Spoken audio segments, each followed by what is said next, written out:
Something has gone wrong for America's children. At rates we've never seen before, they're anxious, they're lonely, they're depressed. What happened here? As you might suspect, a big part of the story is online. And as you might not suspect, the other big part of the story is parents.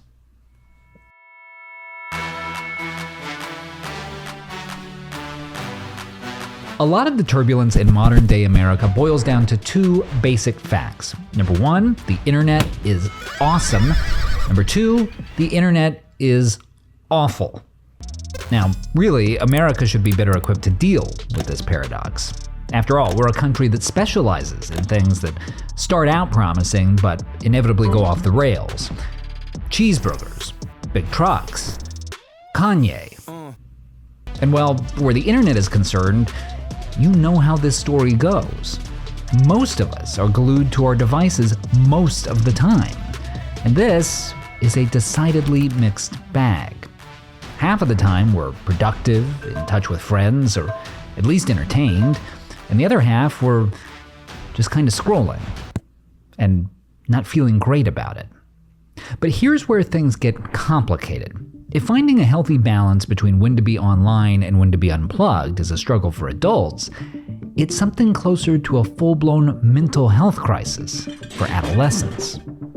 Now, it's worth noting that the problem here isn't really the internet per se. Millennials, the first generation that came of age with widespread internet access, didn't really see much in the way of corresponding mental health problems. And in hindsight, it's easy to see why. You were a lot less likely to spend hours at a time texting back when writing the letter S required pressing 7 4 times. Also, it was harder to spend your whole life online when you could get knocked off anytime your mom picked up the phone. You'll never understand this, Gen Z, but it was the closest thing millennials had to Vietnam. But over the last decade or so, things changed. A lot. In 2011, only 23% of American teens had a smartphone. Only 5 years later, 79% of them did. In 2015, about 1 out of every 4 teenagers said that they were online almost constantly. By 2022, it was nearly half. And as the social psychologist Jonathan Haidt describes in his book, The Anxious Generation, the results of all that screen time are not great. Haidt notes that beginning in the early 2010s, we started to see dramatic reductions in the mental well-being of young people. Rates of major depression for teenagers went up by around 150%. Anxiety amongst the young shot through the roof. There was an enormous spike in suicide rates among young adolescents. And there was a massive drop-off in the number of teenagers who said that they were satisfied with themselves. And Haidt's research found a consistent pattern. All around the world, rapid changes in the unwellness of young people tended to correspond with rapid changes in technology. Which technologies? It wasn't just smartphones and high-speed internet access, though that helped. The biggest changes came with the introduction of phones with front-facing cameras that facilitated more selfies and videos, and the growth of interactive social media features such as likes, shares, retweets, and comments. The result? A world in which kids at the most impressionable ages constantly feel pressure to cultivate an image for their peers and get judged for it in real time. And a world in which kids can constantly compare themselves to people who seem happier, prettier, or more popular than them. Now, chances are, you're not entirely surprised by this. Many of us have had the sensation of realizing that we're spending too much time on social media and feeling less happy as a result. Imagine how much worse that is for young people whose brains are still years away from fully developing the capacity for self-control or delayed gratification. But here's the part you may not have seen coming.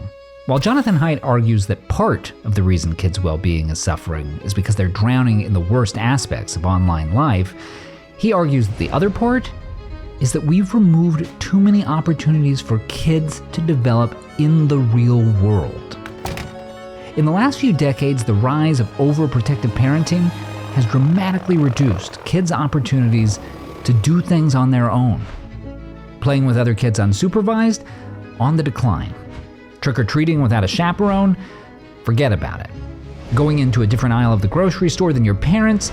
You'll need a police escort. And what do you get when kids aren't allowed to do anything in the real world but have endless access to the virtual one? Well, you get lines like this. The amount of time kids spend just hanging out with each other is plummeting. And that has a couple of worrying implications. First, it means that these days, E.T. would be out of luck.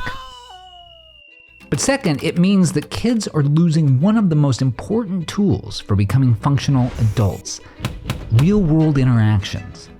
In the same way that kids need to be exposed to things like dirt and bacteria in order to build up a functioning immune system, they also need to be exposed to all the difficulties that come with navigating the outside world and other kids in order to transform into confident, capable adults.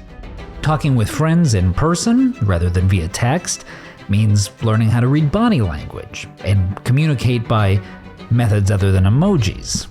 Getting cuts and bruises from skateboarding or climbing a tree teaches them how to judge risk and bounce back from setbacks. Letting kids freely play with each other without adult supervision teaches them teamwork, how to manage disagreements, and how to solve problems on their own.